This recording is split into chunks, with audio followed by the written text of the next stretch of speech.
आप देख रहे हैं पल पल न्यूज और मैं हूं आपके साथ नदीम अकरम। कर्नाटक हाईकोर्ट का हिजाब को लेकर के जो जजमेंट आया उससे हर कोई हैरान रह गया, क्योंकि कर्नाटक हाईकोर्ट से इस बात की तवक्को लगाई जा रही थी कि कुछ ऐसा फैसला जरूर आएगा जिससे जो सांप्रदायिक सौहार्द बिगाड़ने वाले लोग हैं उनको बेनिफिट मिलेगा।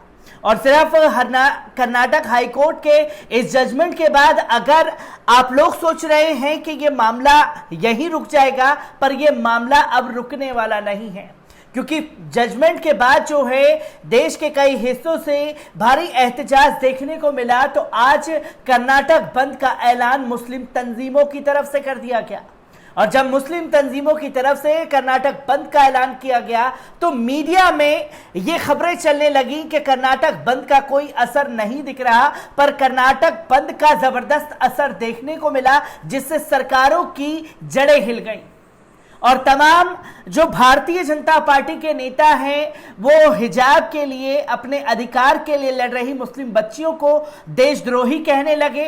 तो वहीं कुछ भारतीय जनता पार्टी के नेताओं का बयान सामने आया कि असल में हिजाब विवाद के पीछे कोई गुप्त गैंग है जो देश को तोड़ने की साजिशें रच रहा है, और मीडिया उसी के ऊपर दिन रात बातें करने पर उतारू है। पर जिस तरीके से देश में मुख्तलिफ इलाकों से तस्वीरें देखने को मिल रही हैं, वो तस्वीरें अब अमेरिका तक पहुंच गई हैं, क्योंकि कर्नाटक हाईकोर्ट के फैसले के बाद अमेरिका से भी कड़ी प्रतिक्रिया सामने आई है। तो इस पर चिंता पाकिस्तान ने भी जता दी है। क्या कुछ अमेरिका द्वारा कहा गया है और पाकिस्तान किस तरीके से हिजाब विवाद पर बना हुआ है, इसे लेकर के आपके सामने जुड़ा हूं और जानते हैं कि आखिरकार अमेरिका तक कैसे पहुंचा हिजाब विवाद। US house foreign affairs committee के अध्यक्ष ने फैसले पर सवाल उठा दिए हैं। आपको बता दें कि कर्नाटक का हिजाब विवाद अब अमेरिका तक पहुंच गया है। US house foreign affairs committee के अध्यक्ष ग्रेगरी मिक्स ने हिजाब विवाद पर आए कर्नाटक हाईकोर्ट के फैसले पर निराशा जताई है। उन्होंने फैसले पर निराशा व्यक्त करते हुए कहा है कि यह निर्णय अभिव्यक्ति की स्वतंत्रता को प्रतिबंधित करेगा और लड़कियों को उनके धर्म और शिक्षा के अधिकार के बीच प्रभावी ढंग से चुनने के लिए प्रेरित करेगा।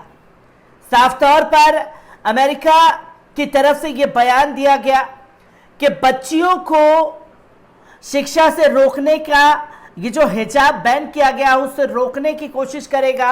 और साथ ही साथ उन्होंने कहा है कि US house foreign affairs committee के अध्यक्ष ग्रेगरी मिक्स 2021 से विदेश मामलों की अमेरिका हाउस कमेटी के अध्यक्षता कर रहे हैं।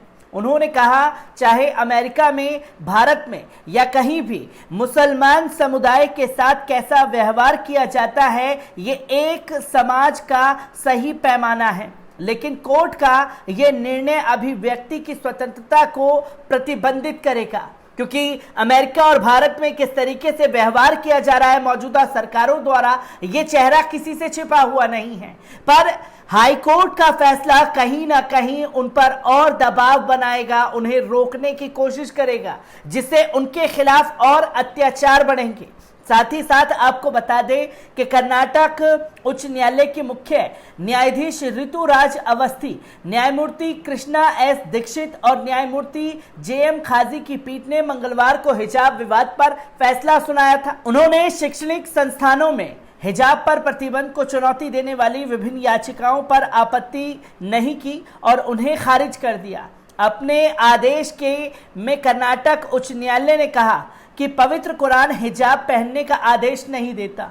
उन्होंने कहा कि हिजाब पहनना इस्लाम की अनिवार्य धार्मिक प्रथा नहीं है और 5 फरवरी के सरकारी आदेश को अमान्य करने के लिए कोई केस नहीं बनता है। जब ये बातें कर्नाटक हाईकोर्ट द्वारा की गई तो देश के मुख्तलिफ इलाकों से ये तस्वीर देखने को मिली कि एहतजाज हो रहा है। तो अमेरिका ने भी इस पर कड़ी आपत्ति जताई कि ये सीधे सीधे तौर पर मुसलमानों के अधिकारों को छीनने का एक कोशिश है हाईकोर्ट द्वारा, जिससे ये घटनाएं और बढ़ेंगी। तो गौरतलब है कि हिजाब विवाद ने इस साल जनवरी में तब तूल पकड़ा था जब उडुपी के सरकारी पीयू कॉलेज ने हिजाब पहनकर आने वाली 6 लड़कियों को प्रवेश करने से रोका। इसके बाद प्रवेश नहीं दिए जाने को लेकर छात्राएं कॉलेज के बाहर गेट पर धरने पर बैठ गईं और मामला कर्नाटक हाईकोर्ट तक पहुंच गया। उच्च न्यायालय ने 10 फरवरी को एक अंतरिम आदेश जारी कर किया था, जिसमें कहा गया था कि जब तक अदालत अंतिम आदेश नहीं दे देती तब तक छात्रों को कक्षाओं में कोई धार्मिक पोशाक नहीं पहनकर आएगा। हिजाब मामले से संबंधित सुनवाई 25 फरवरी को संपन्न हुई थी और अदालत ने अपना फैसला सुरक्षित रख लिया था। यह तस्वीर कर्नाटक हाईकोर्ट की सामने आई, जिसमें अमेरिका की तरफ से भी कड़ा बयान देखने को मिला। तो पाकिस्तान भी इस पूरे मामले को भुनाने पर लगा हुआ है। आपको बता दें कि पाकिस्तान ने शैक्षणिक संस्थानों में हिजाब पहनने पर पाबंदी संबंधी कर्नाटक हाईकोर्ट के फैसले पर मंगलवार को गंभीर चिंता जताई।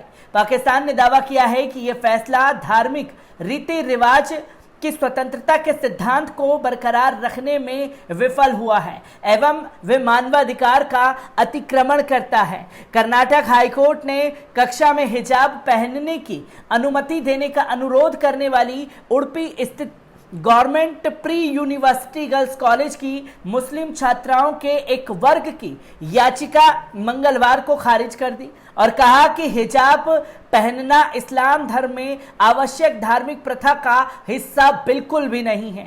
3 जजों की पीठ ने यह फैसला सुनाया। उसने कहा कि यह फैसला निरंतर जारी मुस्लिम विरोधी अभियान में एक और गिरावट का प्रतीक है, क्योंकि इस अभियान के तहत मुस्लिमों को निशाना बनाने के लिए धर्मनिरपेक्षता की आड़ ली जा रही है।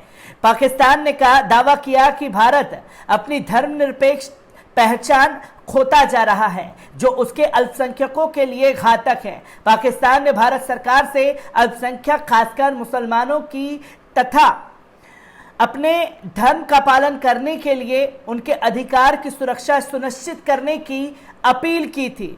इससे पहले आपको बता दें कि पाकिस्तान के विदेश मंत्रालय ने एक बयान में कहा, स्पष्ट तौर पर यह फैसला धार्मिक रीति रिवाजों की स्वतंत्रता के सिद्धांत को अक्षुण्ण रखने में विफल हुआ है एवं वे मानवाधिकार का अतिक्रमण करता है।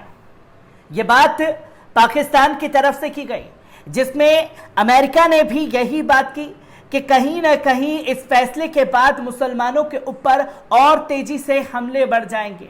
तो पाकिस्तान भी यही बातें कहता हुआ दिखाई दिया और साफ शब्दों में कहा कि एक तो घटनाएं बढ़ेंगी और जब घटनाएं बढ़ेंगी तो भारत जो सभी धर्मों को साथ लेकर के चलने वाला था वो अपनी पहचान कहीं ना कहीं खोता जा रहा है। तो कड़ी प्रतिक्रिया कर्नाटक हाईकोर्ट के फैसले के बाद अमेरिका से देखने को मिल रही है और साथ ही साथ पाकिस्तान से भी इसी तरीके की प्रतिक्रिया लगातार सामने आ रही है। मैं हर एक खबर की अपडेट आप लोगों के साथ साझा करता रहूंगा। दीजिए इजाजत, शुक्रिया।